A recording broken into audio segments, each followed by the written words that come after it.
اللہ اللہ اللہ اللہ اللہ اللہ اللہ اللہ۔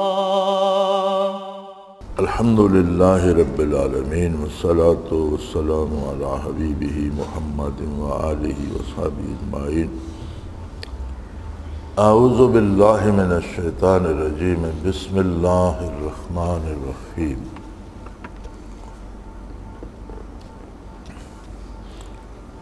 قولہ تعالی کذالک یریہم اللہ اعمالہم حسرات۔ اللہ تعالیٰ ان کی بدعمالیوں کو خالی ارمان کر کے ان کو دکھلا دیں گے۔ فرماتے ہیں اس میں اصل ہے کہ تمثیل اعمال کے قائل ہوئے نہیں، اس میں اس بات کی دلیل ہے کہ ہر عمل کا ایک وجود ہوتا ہے۔ اگر کوئی برائی کرتا ہے تو اس کا بد شکل کری ڈرونا ایک وجود بھی ہوتا ہے، نیکی کرتا ہے تو اس کا ایک خوبصورت وجود بھی ہوتا ہے۔ کلوا مما فی الارض حلالا طیبا ولا تتبعوا خطوات الشیطان۔ جو چیزیں زمین میں موجود ہیں ان میں حلال پاک چیزوں کو کھاؤ، شیطان کے قدم و قدم مت چلو۔ اس میں ابطال ہے غلف المجاہدہ کا، یعنی یہ جو مجاہدہ اس طرح کا کرایا جاتا ہے کہ بندہ بھوکا رہے، کھانا نہ کھائے، سوئے نہیں، یہ درست نہیں ہے، بلکہ فرمایا گیا کلوا مما فی الارض حلالا طیبا، حلال اور پاکیزہ چیزیں کھاؤ۔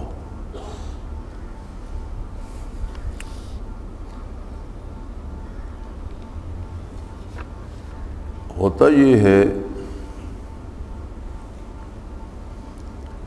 کہ اگر شیخ میں قوت ہو اور وہ مراقبات کرا سکتا ہو تو پھر ان چیزوں کی ضرورت نہیں پڑتی، وقت پر آرام بھی کر لے، کھائے پیے بھی، لیکن حلال کھائے، طیب کھائے، پاکیزہ کھائے، تو شیخ کی توجہ سے اسے مراقبات یا مشاہدات ہوتے ہیں۔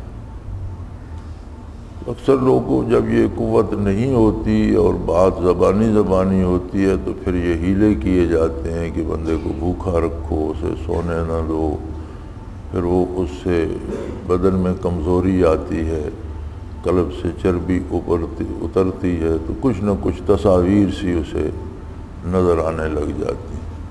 تو فرمایا یہ تصوف کے مجاہدے کا حصہ نہیں ہے۔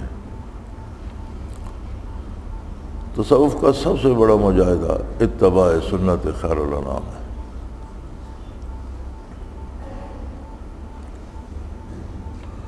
اولو کان آباؤہم لا یعقلون شیئا ولا یہتدون۔ اگرچہ ان کے باپ دادا نہ کوئی سمجھ رکھتے ہو نہ ہدایت۔ اس میں دلالت ہے اس پر کہ جس شخص کا صاحب عقل و استعداد ہونا اجمالاً ثابت ہو جائے اس کا اتباع جائز ہے، اور اصل ہے بلا تردد مشائخ کے اتباع کرنے کی۔ فرمایا قرآن کریم میں یہ دیا گیا ہے کہ جن کے باپ دادا کچھ جانتے نہیں تھے، حق پر نہیں تھے، ان کا اتباع کرتے ہیں، اور اسے رد کیا گیا کہ یہ درست نہیں۔ لیکن فرماتے ہیں اس سے یہ ثابت ہوتا ہے کہ جو لوگ حق پر ہوں، متقدمین ہوں، باپ دادا ہوں، لیکن حق پر ہوں، ان کا اتباع کیا جائے گا کہ وہ حق کا اتباع ہے، باپ دادا کا اتباع ہے۔ اس میں فرماتے ہیں جس شخص کا صاحب عقل و استدلال ہونا ثابت ہو اس کا اتباع جائز ہے، یعنی مشائخ کا اتباع مطلقاً جائز ہو جائے گا، اس لیے کہ مشائخ رسول اللہ صلی اللہ علیہ وسلم کے احکام کو جانتے بھی ہیں، سمجھتے بھی ہیں، ان پر عمل کرتے ہیں، تو وہ اتباع ان کا نہیں ہوگا، وہ اتباع سنت کا ہوگا، لہذا مشائخ کا اتباع جائز ہوگا۔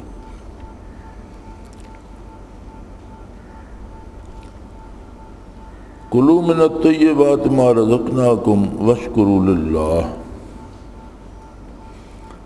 جو پاک چیزیں ہم نے تم کو مرحمت فرمائی ہیں ان سے کھاؤ اور حق تعالیٰ کی شکر گزاری کرو۔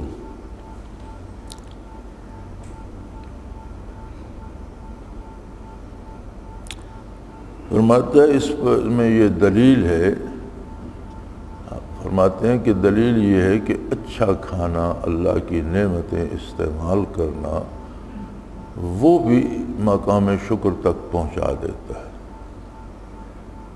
بات تو ایمان اور نیت اور خلوص کی ہے۔ اگر نیت درست ہے، عقیدہ درست ہے، دل میں خلوص ہے، تو اللہ کی نعمتیں استعمال کر کے بھی وہ اللہ کا شکر ادا کرتا ہے۔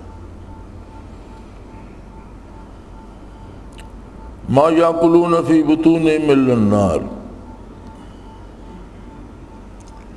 اپنے شکم میں آگ بھر رہے ہیں۔ اس میں اصل ہے اس کی کہ جس کے حقائق اعمال میں قائل ہوئے، یعنی وہی بات جو پہلے گزری ہے کہ ہر عمل کی ایک حقیقت ہے، ایک اس سے صورت بنتی ہے۔ تو جو حرام کھاتے ہیں، سود کھاتے ہیں، رشوت کھاتے ہیں، دوسروں کا مال لوٹ کر یا چوری یا دھوکے سے لے کر کھاتے ہیں، فرمایا وہ اپنے پیٹ میں اس کی صورت آگ کی ہے کہ وہ اپنے پیٹ میں آگ بھر رہے ہیں۔ ما یاکلون فی بطونہم الا النار، ترجمہ ہے کہ اپنے پیٹ میں آگ بھر رہے ہیں۔ اس میں اس بات کی اصل ہے کہ اعمال کے حقائق ہوتے ہیں اور حرام کی حقیقت آگ ہے۔ کسی کا ناجائز مال ناجائز طریقے سے حرام کھانا جو ایسے ہے جیسے پیٹ میں آگ بھری جا رہی ہے۔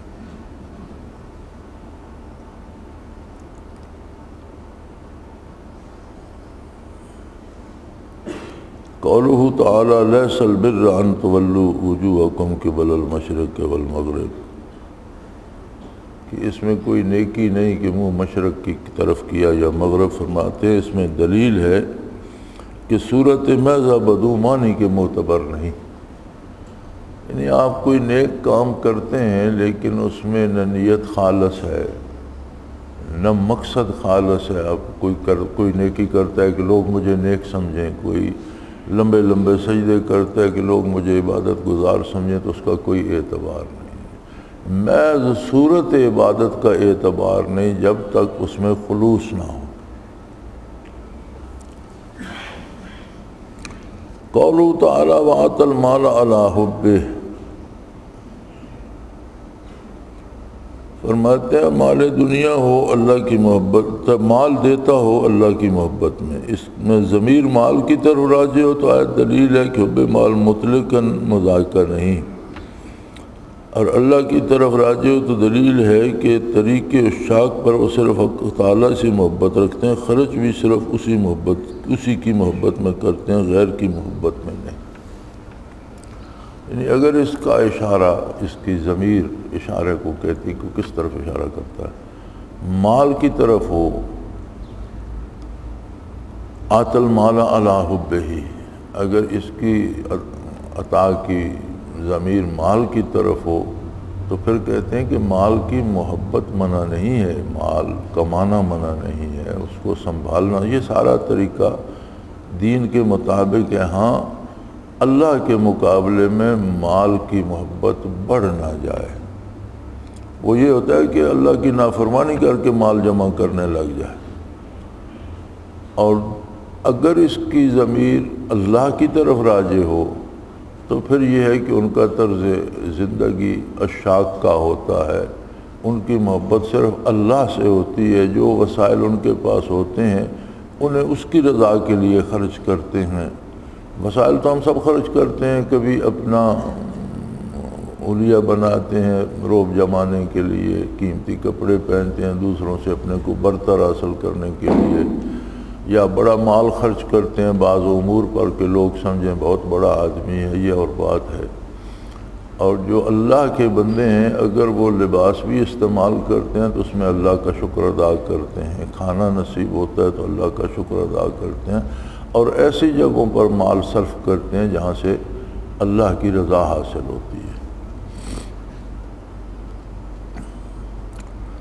قولہ تعالی وَلَكُمْ فِي الْقِصَاصِ، قصاص حیات، اور قصاص میں تمہاری جانوں کا بچاؤ ہے۔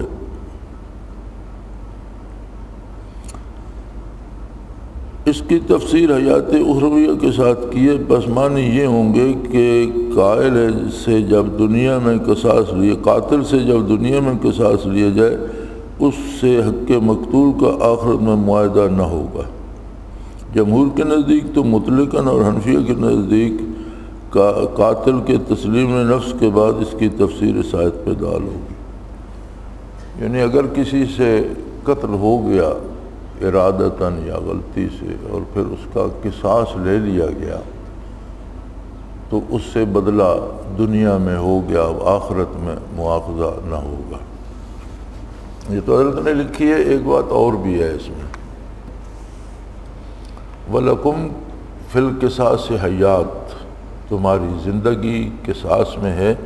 اس میں یہ بات بھی ہے کہ جب عدل ہوگا تو قومی زندگی جو ہے اس میں امن ہوگا، سکون ہوگا، وہ طویل ہوگی، حکومت طویل عرصہ تک چلے گی۔ اگر عدل نہیں کریں گے، قصاص نہیں لیں گے، مجرموں کو سزا نہیں دی جائے گی، سفارشی چھوڑ دیے جائیں گے، رشوت لے کر چھوڑ دیے جائیں گے، تو ایسی قوموں کا اقتدار خطرے میں ہوتا ہے اور زندگی مختصر ہو جاتی ہے۔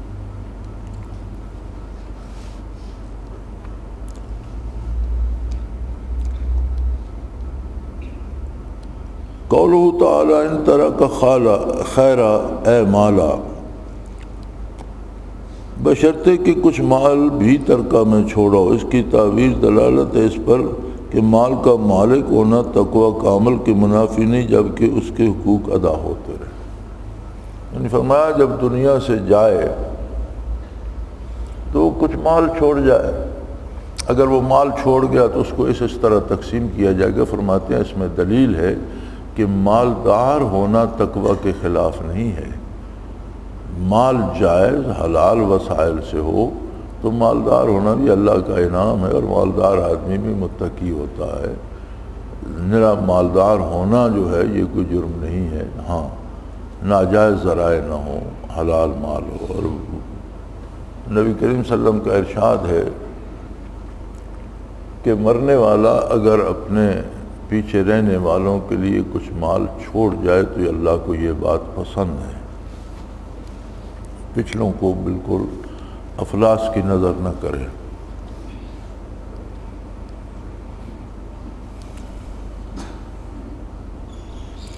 کتب علیکم الصیام الی قولہ لعلکم تتقون، تم پر روزہ فرض کیا گیا جس طرح تم سے پہلے لوگوں پر فرض تھا، اس توقع پر کہ تم متقی بن جاؤ۔ اس میں ثمرہ ہے مجاہدہ کا۔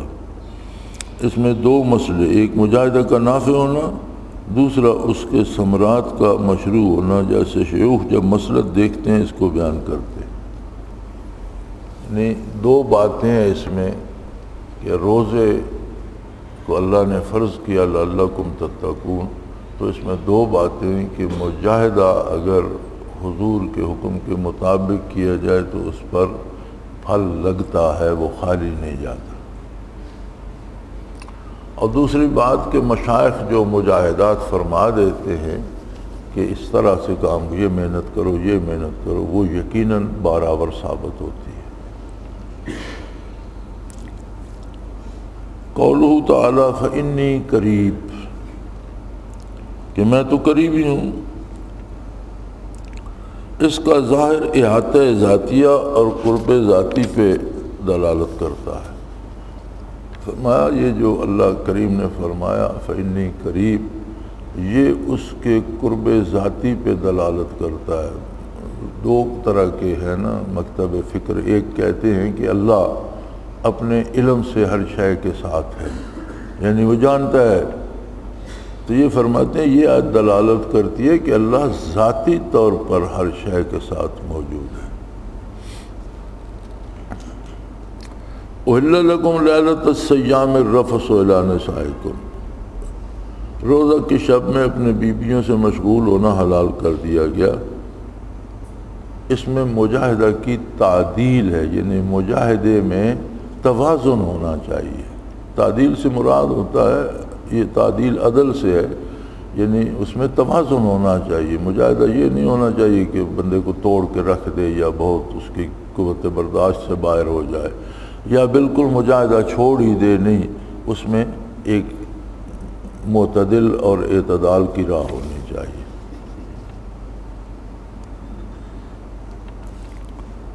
قولہ تعالی فإن خیر الزاد التقوی، سب سے بڑی بات خرچ میں بچا رہنا ہے۔ اس میں ضعفاء کے لیے اسباب کی حکمت کا بیان ہے، یعنی جو لوگ زیادہ مجاہدہ نہیں کر سکتے یا اللہ پر توکل کر کے اگر کچھ تھوڑی سی سختی آ جائے تو برداشت نہیں کر سکتے، تو جائز اسباب اختیار کریں تو اس میں حرج نہیں ہے۔ واتقون یا اولی الالباب، اے ذی عقل لوگوں مجھ سے ڈرتے رہو۔ یہ امر بالذات کے لیے مثل مقدمہ ثانیہ کیا، اور تقریر مطلوب کی یہ ہے کہ ذات سبب ہے تقوی کا اور تقوی واجب ہے، نتیجہ یہ نکلا کہ سبب سے واجب کا پس وہ بھی واجب ہے۔ ان خیر الزاد التقوی، بہترین سرمایہ جو ہے وہ تقوی ہے۔ تو فرماتے ہیں اس کا مطلب یہ ہے کہ کسی کے پاس زاد یعنی سرمایہ ہو تو وہ بھی اسے برائی سے بچانے کا اور تقوی تک پہنچنے کا سبب بن جاتا ہے۔ ایک شخص کے پاس حلال وسائل مال ہو تو اسے چوری کرنے کی، جھوٹ بولنے کی، رشوت لینے کی کیا ضرورت ہے؟ گویا جائز اور حلال مال کا ہونا برائی نہیں بلکہ یہ نیکی کا سبب بن جاتا ہے۔ لیس علیکم جناح ان تبتغوا، تم کو اس میں بھی ذرا گناہ نہیں کہ معاش تلاش کرو۔ اس میں دلالت ہے کہ دنیا سے دین پر استعانت کرنا بھی اطاعت الہی ہے۔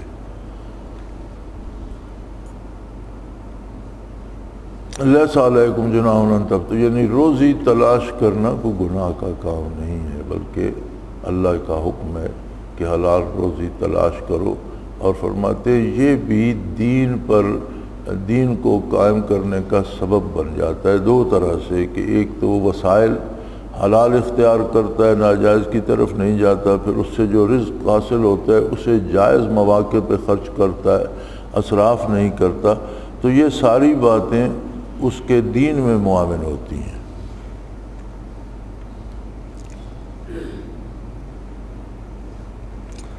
فاذکروا اللہ کذکرکم آباءکم، حق تعالیٰ کا ذکر کیا کرو جس طرح تم اپنے آباء کا کرتے ہو۔ اس میں اصل تشبیہ حق بالخلق کی، جیسا جب معنی ذکر حق کو ذکر خلق سے تشبیہ دی گئی۔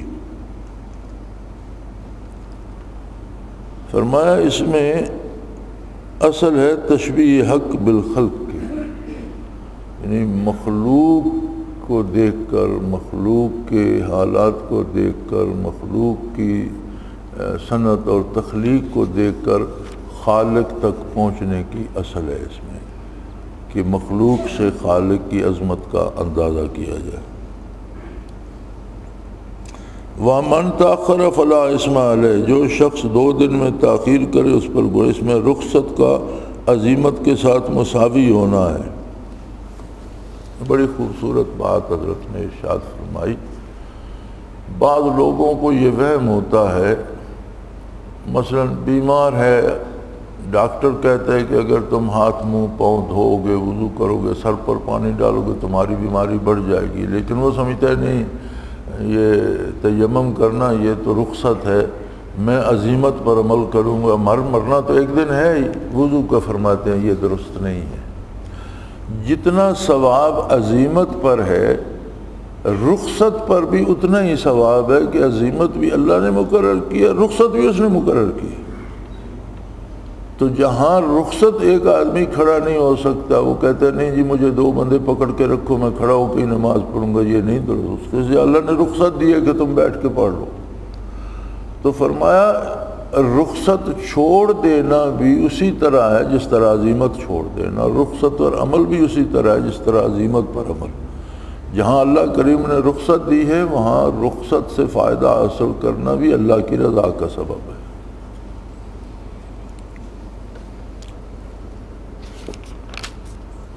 اور یہ عموماً ہوتا ہے۔ ایک ہمارے علاقے میں ایک بزرگ ہوتے تھے، وہ روزہ نہیں رکھ سکتے تھے، چھوڑتے نہیں تھے، تو بڑی وہ شوق سے وہ بیان کرتے ہیں جی کہ ہمارے بزرگ روزہ رکھتے تھے، پھر عصر کے بعد قریب المرگ ہو جاتے تھے، سانس نہیں آتی تھی، پھر ہم ان کی یہ نالیوں پر، گردن کی نالیوں پر روغن بادام سے مالش کیا کرتے تھے، یہ تو اسے وہ ان کا بڑا تقویٰ بیان کرتے تھے۔ حالانکہ جب نہیں رکھ سکتا تو روزہ نہ رکھنا اور اس کا فدیہ دینا، اللہ نے دوسرا راستہ بتا دیا ہے۔ تو فرمایا رخصت پر عمل کرنا بھی ویسا ہی ہے جیسا عزیمت پر عمل کرنا۔ تو جہاں اللہ نے رخصت دی ہے وہاں اس پر عمل نہ کرنا بھی ویسی نافرمانی ہے جیسے عزیمت پر عمل نہ کرنا۔ وَمِنَ النَّاسِ مَن يَشْرِي نَفْسَهُ ابْتِغَاءَ مَرْضَاتِ اللَّهِ، ایسا ہے کہ اللہ کی رضا جوئی کے لیے اپنی جان تک صرف کر دیتا ہے۔ اس میں فناء نفس پر دلالت ہے، یعنی دبائی نفس کا ترک کرنا ہے۔ نفس انسانی تو چونکہ عناصر اربع سے وجود میں آتا ہے، اس میں مادے کا عکس موجود ہوتا ہے، وہ مادی نعمتوں پہ جپٹتا ہے، وہ بھی لے لوں، وہ بھی لے لوں، یہ بھی کھا لوں، وہ بھی پہن لوں۔ لیکن جو لوگ اللہ سے محبت کرتے ہیں وہ نفس کی بات نہیں سنتے، اللہ اور اللہ کے رسول کی بات سنتے ہیں۔ جس چیز کی اجازت ہوتی ہے وہ کرتے ہیں، جس کی اجازت نہیں ہوتی وہ نہیں کرتے۔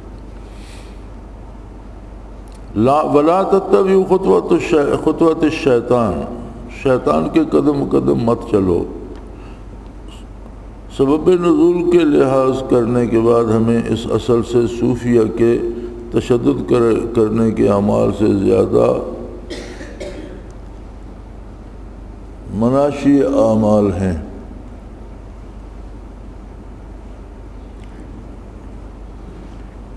مناشی اعمال یعنی صوفی جو بڑی شدت سے منع کرتے ہیں، چھوٹی چھوٹی باتوں سے روکتے ہیں، اس کی اصل اس میں ہے کہ شیطان کے نقش قدم پر مت چلو۔ ورنہ عام آدمی تو کہتا ہے انسان ہے جی، یہ چھوٹا موٹا تو ہو ہی جاتا ہے۔ جب آدمی حلقہ ذکر میں آتا ہے، سلوک سیکھتا ہے، تو وہ اس چھوٹے موٹے کی اجازت بھی نہیں دیتے۔ وہ کہتے ہیں نہیں، پوری کوشش کرو اور 100% اتباع شریعت کرو۔ وہ یہ رعایتیں صوفی نہیں دیتے کہ جی خیر ہے جی بندے سے چھوٹا موٹا، وہ کہتے ہیں نہیں، چھوٹا موٹا نہیں ہونا چاہیے۔ تو فرماتے ہیں اس آیہ کریمہ میں اس کی اصل ہے کہ شیطان کے نقش قدم پر مت چلو۔ تو وہ چھوٹا موٹا بھی جو خلاف شریعت ہوتا ہے دراصل تو شیطان کی پیروی ہوتا ہے۔ هل ينظرون الا ان ياتيهم الله في ظلل من الغمام، جو لوگ صرف اس امر کے منتظر ہیں کہ حق تعالیٰ فرشتے بادل کے صاحبانوں میں ان کے پاس آئیں۔ اس کی توجیہ میں جو تعویلات مذکور ہیں، ظاہر ہے اگر کوئی اس کا قائل ہو جائے کہ حق تعالیٰ جس طرح چاہے ضرور فرما سکتے تو عین حالت ظہور میں بھی اپنے اطلاق پر باقی ہے، یہاں تک کہ قید اطلاق سے بھی مطلق منزہ، جیسا کہ سلف امت کا مذہب تھا۔ اور حضرات صوفیہ کا مسئلہ کہ تو شخص ان تعویلات و تکلفات کا محتاج نوبہ پاس آئے، دلیل ہے مسئلہ مظہریت کے صحیح ہونے پر۔ یعنی اللہ تعالیٰ کا اور فرشتوں کا بادلوں کی چھاؤں میں یا بادلوں میں آنا جو قیامت کا منظر ہے، تو فرماتے ہیں اس میں دلیل ہے کہ اللہ تعالیٰ کسی چیز میں حلول نہیں کرتا، لیکن جس طرح صوفی کہتے ہیں کہ وہ ہر جگہ موجود ہے، یہ درست ہے۔ اور اس میں بھی وہ اس کی ذات منزہ ہے کسی چیز میں حلول کرنے سے، لیکن وہ ہر جگہ ذاتی طور پر موجود ہے۔ من الناس من یعجبک الی قولہ فی الحیات الدنیا، آدمی ایسا بھی ہے کہ آپ کو اس کی گفتگو جو محض دنیوی غرض سے ہوتی ہے مزیدار معلوم ہوتی ہے۔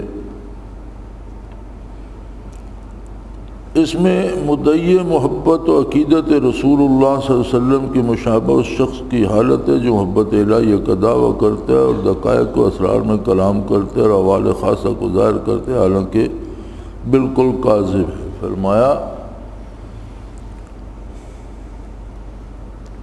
بعض لوگ ایسے ہوتے ہیں کہ ان کی باتیں آپ کو بڑی بھلی لگتی ہیں، فرمایا یہ ان جھوٹے مدعیان تصوف کی دلیل ہے کہ جن کے پاس کیفیات نہیں ہوتی لیکن لفاظی ہوتی ہے، الفاظ کا چناؤ، جملوں اور محاوروں کا استعمال، اور لوگوں کو اپنا گرویدہ بنا لیتے ہیں اور دعویٰ کرتے ہیں عشق رسول اللہ صلی اللہ علیہ وسلم کا اور محبت رسول کا، لیکن ان سے کسی کو کیفیات نصیب نہیں ہوتی، کوئی کسی کا ایک لطیف قلب بھی جاری نہیں ہوتا، لطائف بھی نصیب نہیں ہوتے، تو یہ محض لفاظی کی وجہ سے لوگوں کو جمع کیے رکھتے ہیں۔ فرمایا یہ لوگ کذاب ہیں، جھوٹے ہیں۔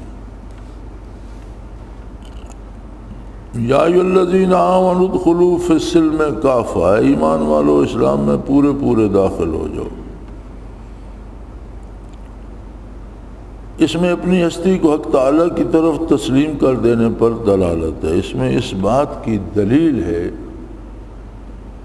کہ ایمان لانے کے بعد بندے کی اپنی پسند ختم ہو جائے اور اللہ کی شریعت میں فنا ہو جائے، وہ چیزیں اسے بھلی لگیں جو اللہ نے جن کی اجازت دی ہے، اور جن کاموں کی اللہ نے اجازت نہیں دی وہ اس کے مزاج ہی سے نکل جائیں، اسے اچھی ہی نہ لگیں۔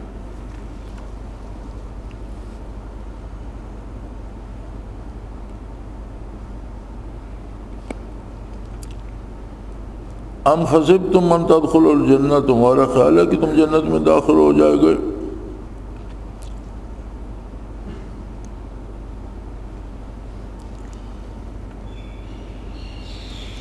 فرمایا اس میں اس بات کی طرف اشارہ ہے کہ بارگاہ قدس میں رسائی ترک لذات اور تحمل مجاہدات کے بغیر ممکن نہیں۔ یہ جو آیت ہے کہ تم نے یہ سوچ رکھا ہے کہ جنت میں یوں ہی داخل ہو جاؤ گے تو تمہیں کرنا کچھ نہیں پڑے گا، فرمایا اس میں اس بات کی دلیل ہے کہ مجاہدہ بھی کرنا پڑتا ہے، اور ترک لذات سے مراد ہوتا ہے ضرورت سے زائد چیزیں محض لذت حاصل کرنے کے لیے کھانا، یا غیر ضروری لباس محض لذت حاصل کرنے کے لیے پہننا۔ ایک کرتا پہنا ہے، اوپر ایک واسکوٹ ہے، اس کے اوپر ایک چوگا پہن لیا، اس کے اوپر ایک چادر بھی لے لی ہے، یہ سارا اس میں ایک دکھاوے کی لذت ہے۔ اسی طرح کھانا ضرورت کا نہیں کھایا، وہ بھی مزیدار ہے، وہ بھی کھا لو، وہ بھی مزیدار ہے، 2 چمچ وہ بھی لے لو، وہ بھی۔ فرمایا یہ چیزیں چھوڑنا پڑے گی اگر اللہ کے حضور میں حاضر ہونا، تو سیدھا سیدھا خالص۔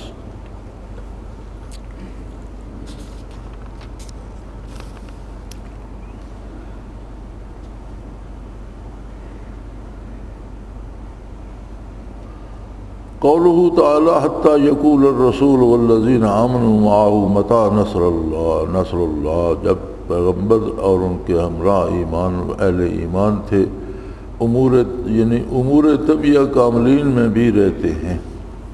آیہ کریمہ کا ترجمہ ہے کہ جب حتی یقول الرسول والذین آمنوا معہ متی نصر اللہ، اتنی مصیبت ہم نے ڈالی کہ اللہ کے رسول نے بھی کہا اللہ تیری مدد کب پہنچے گی، یعنی جلدی بھیج، اور ان کے ساتھ جو ایماندار تھے انہوں نے بھی یہ آرزو کی، تو فرمایا اس میں اللہ خود بتا رہا ہے، ایک رسول کا ذکر کر رہا ہے، ساتھ مومنین کا ذکر کر رہا ہے، تو فرمایا امور طبیعہ کاملین میں بھی رہتے ہیں، یعنی انسانی مزاج جو ہے، اب یہ انسانی مزاج ہے نا، انہیں یقین تو ہے اللہ کی مدد آئے گی، لیکن انسانی مزاج ہے کہ بھئی جلدی آ جائے، تو فرمایا یہ کاملین میں بھی رہتے ہیں، ایسے جیسے ان کا کوئی عزیز فوت ہو جائے تو انہیں بھی دکھ ہوتا ہے، ان کے گھر میں کوئی خوشی ہے تو انہیں بھی خوشی ہوتی ہے، جو انسانی طبائع ہیں وہ کاملین میں بھی ہوتے ہیں۔ آسان تکرہوا شیئا وہو خیر لکم، یہ ممکن ہے تم کسی عمل کو برا سمجھو تمہارے حق میں خیر ہو، یعنی شریعت پر عمل کرنے کے لیے اپنی عقل کا استعمال درست نہیں، حکم کی تصدیق کافی ہے کہ یہ اللہ کے رسول صلی اللہ علیہ وسلم کا حکم ہے، بس ٹھیک ہے۔ ممکن ہے تم اپنی عقل دوڑاؤ تو تمہیں پتہ چلے کہ اس میں میرا نقصان ہوگا، لیکن دراصل اس میں تمہارا فائدہ ہے، اس لیے احکام شریعت کے مقابلے میں یا سنت کے مقابلے میں اپنی عقل دوڑانے کی ضرورت نہیں ہے، جب تصدیق ہو جائے کہ یہ حکم ہے اس پر عمل کرو۔ قل العفو،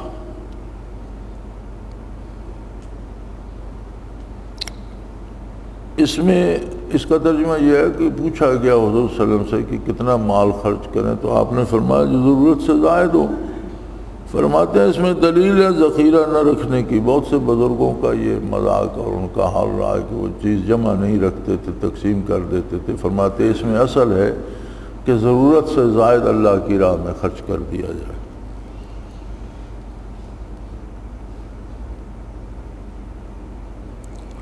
فَإِنْ فَعَوْا ترجمہ ہے اگر یہ لوگ رجوع کر لیں، یہ آیت ہے نکاح کی آیات میں کہ اگر یہ لوگ اس طرف رجوع کر لیں، نکاح کر لیں تو اچھی بات ہے۔ تو فرماتے ہیں اس میں یہ دلیل ہے کہ نکاح کرنا مجاہدے کے منافی نہیں اور درویشی اور تصوف کے منافی نہیں، بلکہ نکاح کرنا تو ایک اور مجاہدہ بن جاتا ہے، منافی کیسے ہوگا۔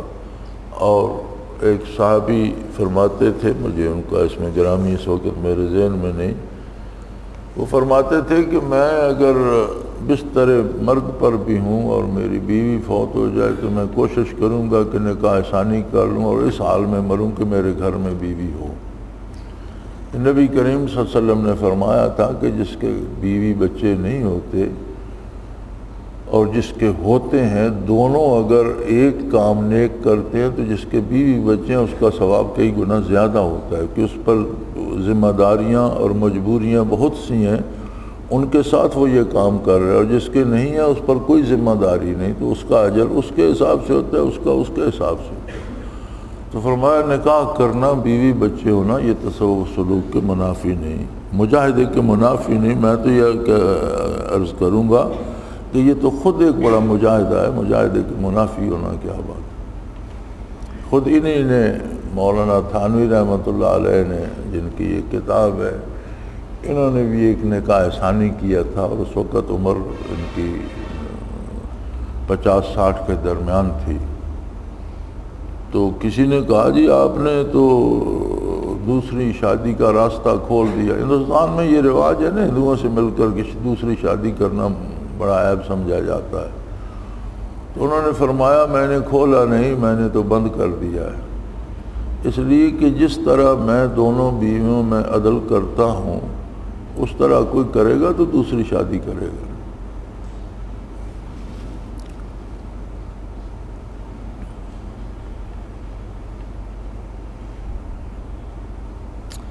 الطلاق مرتان، یہ مرتن بعد مرہ، یعنی ترجمہ یہ ہے کہ طلاق 2 مرتبہ الگ الگ ٹھہر ٹھہر کے تسلی سے دی جائے، ایک پھر اس کے بعد دوسری، پھر اگر صلح نہ ہو سکے تو تیسری۔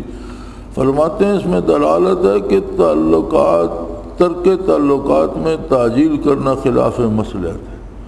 فرماتے ہیں کسی سے تعلقات توڑنے میں جلدی نہیں کرنی چاہیے۔ معمولی سی بات سے بھائی بولنا چھوڑ دیتا ہے تو اتنی جلدی نہیں کرنی چاہیے، اس میں آخر ندامت ہوتی ہے۔ تعلقات توڑنے میں بھی کچھ صبر سے کام لینا چاہیے اور ممکن حد تک یہ دیکھنا چاہیے کہ اگر یہ قائم رہیں تو اچھا ہے۔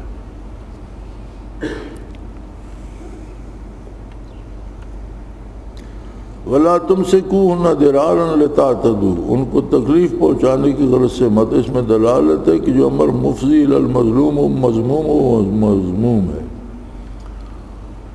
طلاق دینے کے بعد فرمایا عورتوں کو محض تنگ کرنے کے لیے انہیں روک کے رکھنا اور نکاح ثانی نہ کرنے دینا، اس کی اللہ کریم نے منع فرمایا کہ کسی ان کو تنگ کرنے کے لیے ایسا نہ کرو۔ تو یہاں فرماتے ہیں کہ جو بات کسی مذموم کی طرف لے کر جانے، مفضی المذموم، یعنی کسی بری بات کی طرف، کسی دوسرے کو دکھ دینے کی طرف لے کر جاتی ہے، وہ بات از خود بھی بری ہوگی۔ جو بات برائی کا سبب بنتی ہے وہ بات بھی بری ہے، خواہ بظاہر وہ کتنے حسین الفاظ میں۔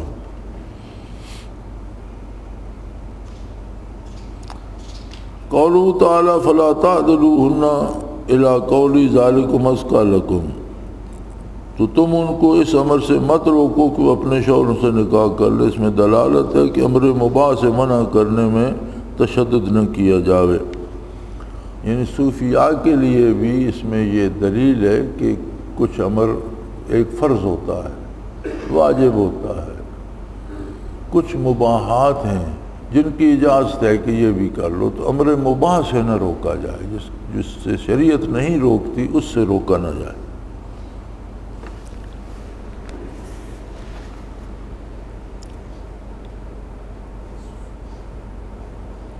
لا جناح علیکم فیما عرضتم، اور تم پر کوئی گناہ نہیں ہوگا اگر ان مذکورہ عورتوں کو پیغام دینے کے بارے میں کوئی بات اشارت، اور اس میں دلالت ہے کہ امر بالمجاہدہ میں طالب کی ذوف کی رعایت ضروری ہے، یعنی مجاہدے کا حکم جب شیخ دے تو طالب کو بھی دیکھے اور اس کی ہمت کو بھی دیکھے، جتنا وہ کر سکتا ہے اتنا مجاہدہ اس سے کرایا جائے۔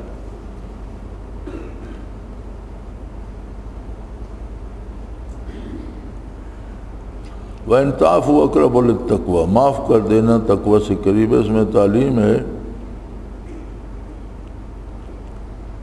کہ عورتوں کے معاف کرنے کا انتظار نہ کریں۔ یہ مہر کے بارے میں ہے، یعنی بندے کے جو ذمے ہے وہ اس پر اگر طلاق دے دیا عورت کو تو اسے روک کے نہ بیٹھے کہ وہ شاید معاف کر دے گی، نہیں، وہ اپنی طرف سے فوراً ادا کرنے کی کوشش کرے، اس کے باوجود اگر وہ معاف کر دے تو اچھی بات ہے، اس طرح نہیں کہ زبردستی ہیلے حوالے کر کے اور اسے۔ تو اس میں صوفیہ کے لیے یہ دلیل ہے کہ جو جس کا حق بنتا ہے وہ روکا نہ جائے۔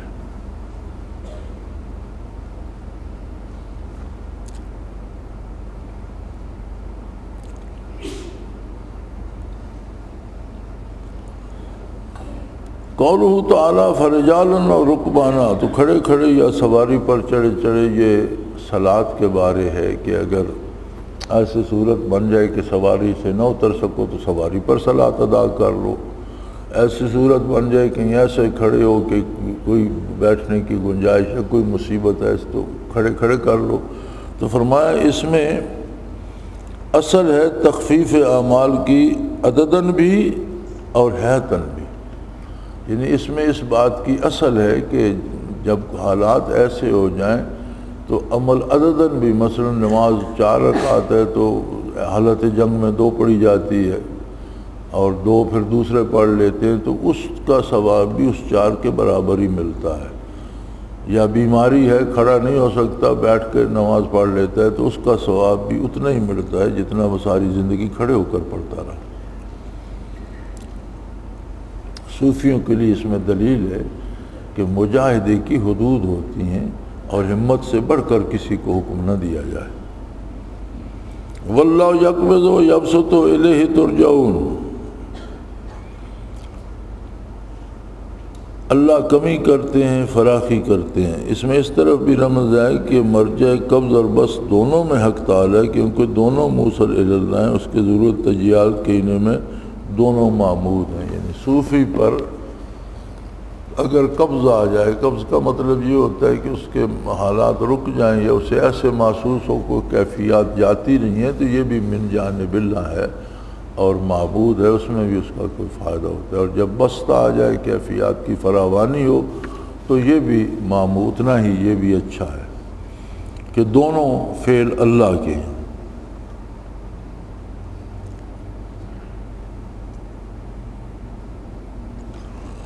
قولہ تعالیٰ یاتکم التابوت فیہ سکینہ، تمہارے پاس 100 صندوق آ جائے گا جس میں تصدیق کی چیزیں، اس میں اصل آثار صالحین سے، یعنی بزرگوں کی اور نیک لوگوں کی جو چیزیں ہیں ان سے برکت حاصل ہوتی ہے۔ اس میں چونکہ موسیٰ و ہارون علیہ السلام کی کچھ چیزیں تھیں، ان کے لباس اور نالین مبارک تھے، ان کا وہ عصا موسوی بھی تھا، تو انہوں نے قوم کو خوشخبری دی کہ وہ لوٹ کر یہودی لے گئے تھے، وہ واپس آ جائے گا۔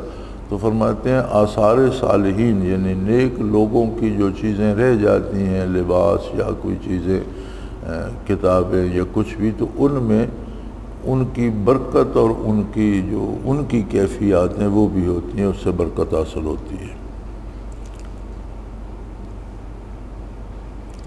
تلک الرسل، یہ حضرات مرسلین ایسے ہیں، یہ آیت کریمہ جہاں سے تیسرا پارہ شروع ہوتا ہے، فضلنا بعضهم علی بعض سے آگے آتا ہے کہ بعض کو ہم نے بعض پر فضیلت دی ہے۔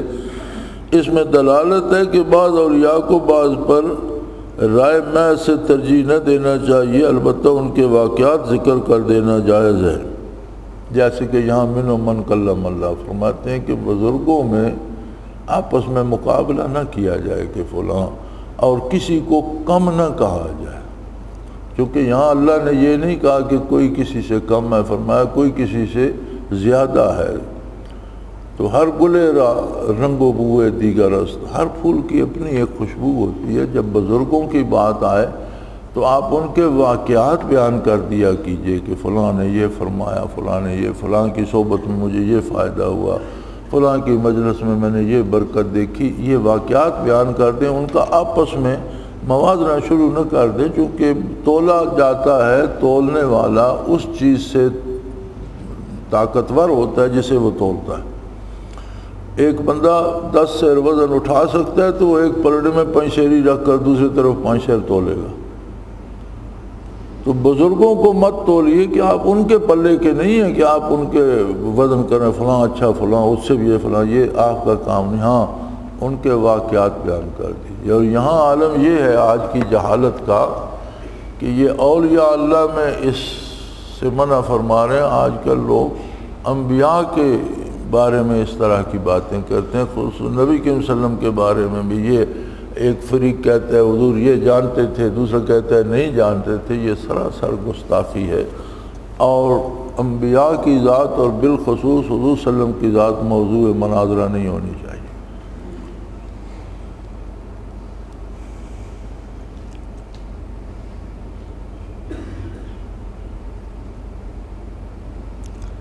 لَنْفِصَامَ لَهَا، اس کو کسی طرح کی شکستگی نہیں ہوگی۔ فرمایا اس میں دلیل ہے کہ نسبت معلّہ جو عروہ وثقی ہے حصول کے بعد منقطع نہیں ہوتی۔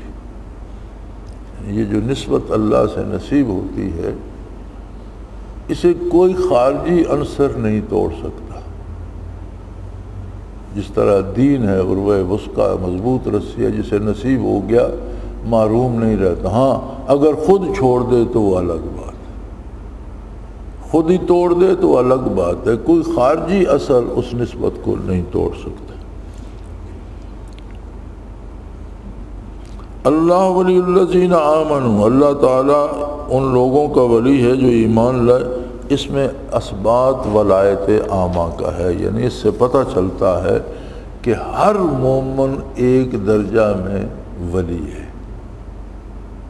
یہ پہلے بھی کئی بیانوں میں بھی بات گزر چکی۔ قولہ تعالیٰ اذ قال ابراہیم ربی الذی یحیی و یمیت، اللہ جب ابراہیم علیہ السلام نے فرمایا میرا رب ایسا ہے کہ جلاتا ہے مارتا ہے، اس میں دلالت ہے اس پہ مباحثہ کرنا جب ضرورت دینی واقع و تجرید و تفرید کے منافی نہیں، خصوصاً کامل کے لیے اس بات پہ مناظرہ کرنا عظمت الہی کو ظاہر کرنے کے لیے اور قدرت باری کو ثابت کرنے کے لیے اور اس کی توحید کو ثابت کرنے کے لیے یہ منع نہیں ہے۔ کاملین کو بھی یہ چاہیے کہ محض کرامات سے ثابت نہ کریں، دلائل سے بھی ثابت کریں کہ ابراہیم علیہ السلام اللہ کے خلیل تھے، کامل تھے، لیکن انہوں نے نمرود کے مقابلے میں دلائل سے ثابت فرمایا، دلائل سے بھی ثابت فرمایا۔ فَخُذْ أَرْبَعَةً مِّنَ الطَّيْرِ، کہ تم 4 پرندے لو،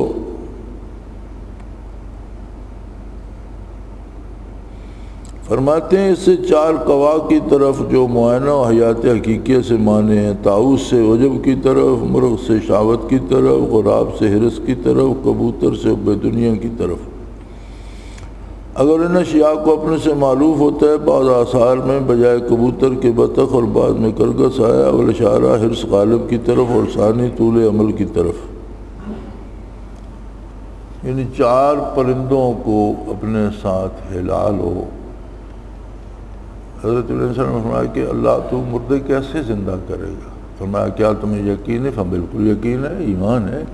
وہ کیفیت دیکھنا چاہتا ہوں کہ کس طرح مردے زندہ ہوں گے، تو حکم ہوا کہ 4 پرندے مختلف نسل کے لے کر انہیں پالیں، اپنے ساتھ ہلا لیں تاکہ آپ کے بلانے پر وہ آ جایا کرے۔ پھر ان کو ذبح کر کے ان کا گوشت کوٹ کاٹ کے ایک کھچڑی سی بنا کے مختلف پہاڑوں پہ پھینک دیں، ایک ایک کو بلائیں دیکھیں کس طرح آتا ہے، مردے اس طرح زندے ہوں گے۔ تو انہوں نے جب ایک ایک کو پکارا تو اس کے ذرات، ٹوٹے ہوئے پر، ہڈیوں کے ریزے گوشت کے، وہ ہوا میں اڑتے آتے تھے، اکٹھے ہوتے جاتے تھے، اور ان کے پاس پہنچنے تک پرندہ صحیح سلامت زندہ ہو جاتا تھا۔ اللہ کریم و کیفیت۔ یہاں حضرت تھانوی فرماتے ہیں کہ 4 عادتیں جو ہیں، حرص، حب دنیا، شہوت اور عجب، اپنی بڑائی میں گرفتار ہونا، مال کے لالچ میں گرفتار ہونا، یا شہوت میں گرفتار ہونا، یا حب دنیا میں گرفتار ہونا، یہ 4 چیزیں جو ہیں انہیں اگر ہلا لیا جائے، یعنی یہ آپ کے قابو میں آ جائیں، آپ ان کے قابو میں نہ آئیں، تو معاملہ بن جاتا ہے، بات سدھر جاتی ہے۔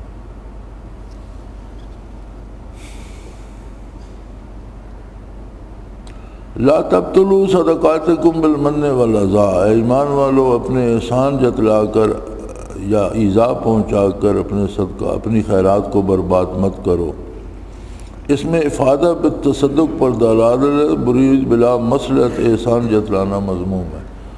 فرمایا اس میں اس بات پر دلالت ہے کہ شیخ جتنے لوگوں کو فیض پہنچاتا ہے ان پر احسان نہ جتلاتا رہے، اس کا معاملہ اللہ کے ساتھ ہے، لوگ اللہ کے بندے ہیں، ان کا حق بنتا ہے اگر کسی کو اللہ اللہ سکھاتا ہے یا کسی کو مراقبات کا تو اس پر احسان نہ جتاتا رہے کہ میں نے تجھے یہ کرا دیا وہ کا، یہ ضروری نہیں ہے، وہ ان کا حق بنتا ہے، اللہ کریم کا معاملہ ہے، وہ اس کی ہے۔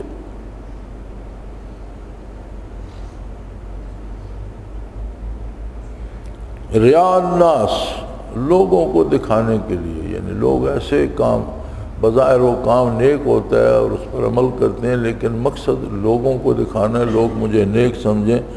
فرمایا اس میں ریا کی مذمت ہے کہ صوفی بھی کوئی کام جو نیکی بھی کرتا ہے یا مجاہدہ کرتا ہے، یہ ذکر وہ لوگوں کو نہ بتاتا پھرے کہ لوگ مجھے پارسال سمجھے، معاملہ اللہ کے ساتھ رکھے۔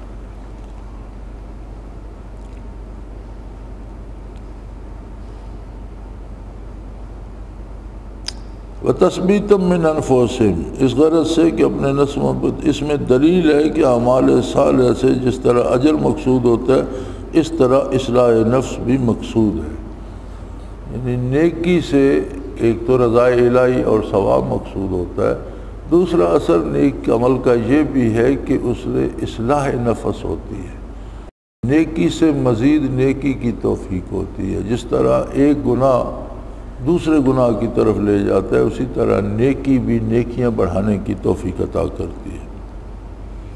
الشیطان یعدکم الفقر، شیطان تم کو محتاجی سے ڈراتا ہے، اس کا علاج ہے علم سے، جیسا ما قبل میں علاج ہے عمل سے، یعنی پہلی آیت میں تو نیکی جس طرح نیکی کی طرف بڑھاتی ہے تو شیطانی وساوس کا علاج علم سے ہے، اپنے علم پہ اعتبار کرے، شیطانی وسوسوں پہ نہ کرے، جانتا ہے اللہ ہر چیز پہ قادر ہے، اب شیطان وسوسہ ڈالتا ہے کہ زکوٰۃ دو گے تو اتنا مال کم ہو جائے گا، تو اپنے اس علم پہ بھروسہ کرے کہ اللہ رازق ہے، جس مال کو جہاں خرچ کرنے کا اس نے حکم دیا وہ میں وہاں خرچ کروں گا، مجھے وہ اور دے گا، یعنی اس شیطانی وسوسے کا علاج علم ہے۔